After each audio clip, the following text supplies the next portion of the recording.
But now let's try to look at it in a positive light. So perhaps the pros that could come out of it, both for Fender and for us as customers, for retailers, and perhaps small builders. So at the start of the video, I talked about how Leo Fender was looking around at what was basically being built by others, grabbing some of those ideas, perfecting them. He would come up with his own designs. He would improve his own designs. And before we get to that part of it, we have to remember that when Leo sold Fender, he had a little while there where he could not compete with Fender. But when he came back, he was on fire.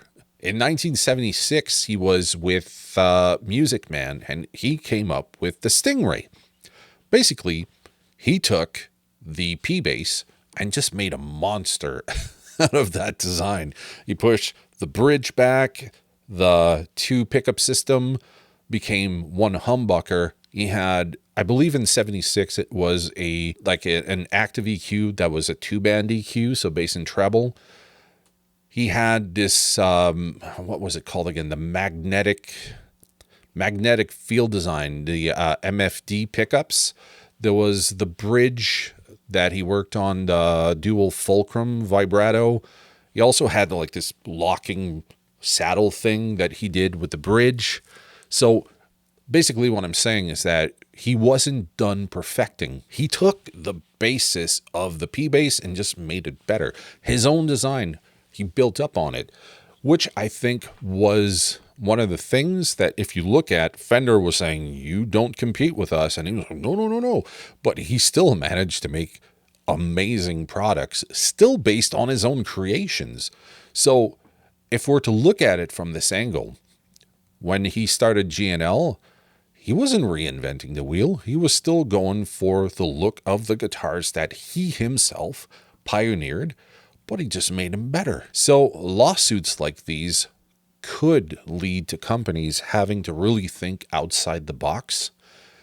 There's so many brilliant people out there that could look at the situation saying, okay, we need to think outside the box. We need to innovate, which may push Fender into its own corner where they're more traditional, and companies now just need to step up, find new ways to work around the law that's in place. Is that a good thing? Is that a bad thing?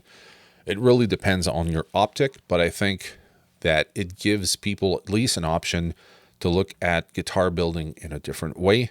Perhaps these kind of limitations that are set forth by really big companies who are saying, no, you don't get to touch what we make, might push them to do something different. I mean, we've seen it with Strandberg guitars. Headless guitars had been done before. I believe it was Steinberger who had headless guitars in the 80s. But if you look at some of the headless design today, they're quite different. Some of them are headless with a more traditional neck. Some of them have multi-scale options, fan fret. I mean, there's a bunch of different ways to build guitars. So perhaps leaving the traditional model, the S-types, the T-types, etc., and looking for new ways to build guitars. There's only so many ways you can shape an instrument, but perhaps there's a way to do it where you can't be taken to court.